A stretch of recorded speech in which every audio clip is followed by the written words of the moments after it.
I am AI Avatar of CA Ratan Mundra. The International Financial Services Centres Authority has issued a public consultation on draft guidelines for capital relief and prudential requirements for factoring transactions. The consultation, released on 11th March 2026, proposes a structured prudential framework for factoring activities undertaken by finance companies and finance units operating in IFSC. Stakeholders have been invited to submit comments on the proposed guidelines by 31st March 2026. The draft guidelines are significant because they introduce an explicit mechanism for capital relief in factoring transactions where credit risk mitigation is available. While the existing prudential framework for finance companies in IFSC aligns with Basel principles, industry participants have sought more clarity on how guarantees, credit insurance, and international factoring structures should be treated for capital purposes. The proposed guidelines aim to address this gap and provide clearer regulatory guidance. The scope of the draft guidelines is clearly defined. They apply specifically to finance companies and finance units operating in IFSC that undertake factoring transactions. Importantly, IFSC banking units are not covered under this framework because they continue to be governed by the prudential regulations of their home regulators. The central reform proposed in the draft is the capital relief framework, where a finance company obtains eligible credit protection through guarantees or credit insurance. The protected portion of the exposure can take the risk weight of the protection provider. Any uncovered portion continues to carry the risk weight of the importer or the underlying counterparty. This framework introduces a more structured approach to calculating risk-weighted assets for factoring exposures. The draft also identifies the types of entities that can provide eligible credit protection. These include sovereign governments, export credit agencies, public sector enterprises, multilateral development banks, securities firms, and other prudentially regulated financial institutions. However, capital relief will apply only if the protection provider carries a lower risk weight than the underlying counterparty. Capital relief will only be available if certain qualifying conditions are met. The protection must be legally enforceable, clearly documented, and create a direct claim against the protection provider. It must also be irrevocable, except for cases such as non-payment of premium, and cannot contain provisions allowing unilateral cancellation based on deterioration in credit quality.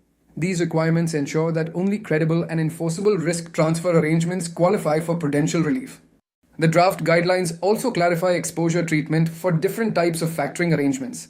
In transactions with recourse, the exposure continues to be attributed to the assigner. In transactions without recourse, the exposure is attributed to the debtor.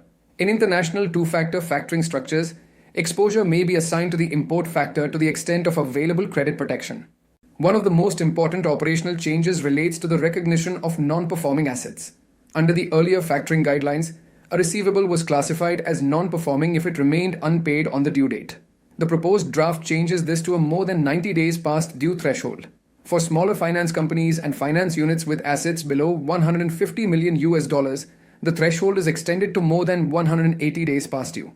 Several material changes are proposed in the draft framework. These include the introduction of a capital relief mechanism for protected exposures, recognition of two-factor international factoring structures, and revised NPA recognition standards.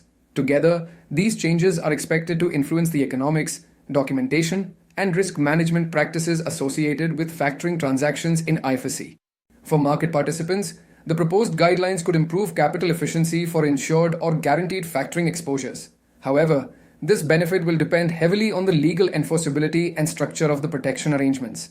Organizations may need to update their documentation frameworks, exposure calculation models, internal credit limits, and NPA monitoring systems.